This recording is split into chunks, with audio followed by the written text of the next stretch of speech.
c'est historique. Bonjour Fabrice Dalméda. Bonjour à tous. Emmanuel Macron est en voyage en Égypte. Aujourd'hui, il se rendra notamment à la mosquée université Al-Azhar au Caire.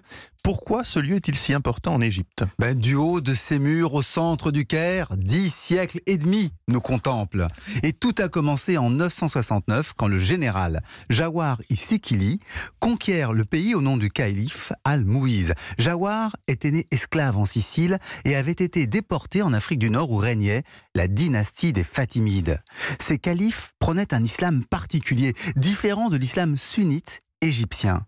Habile, Jawar garantit le culte sunnite et cela facilite sa conquête. C'est lui qui lance la construction d'une nouvelle capitale, Al-Qaïra, littéralement la victoire en arabe, ce qui donne le Caire, avec un palais pour son calife et une mosquée pour sa foi. Et à quoi ressemblait cette mosquée ? Alors c'était un vaste édifice avec une cour fermée sur 3 côtés et une grande salle de prière. À l'intérieur, le sanctuaire était décoré avec des phrases du Coran et pour la première fois au monde, le dessin des lettres était rehaussé de motifs floraux, des arabesques. Bientôt, la mosquée fut nommée Al-Azhar en hommage à Fatima Al-Zahra, la fille de Mahomet dont la dynastie fatimide disait descendre. Et à quel moment c'est devenu une université ? Alors, ça commence d'abord par être une école en 975 fondée par Al-Mouiz et puis son successeur en 988 en fait une université. Et depuis, chaque régime a contribué à agrandir et embellir ce lieu avec ici un bâtiment, là un minaret ou une porte solennelle. Seul Bonaparte faillit le détruire en réprimant une révolte en 1798. Aujourd'hui,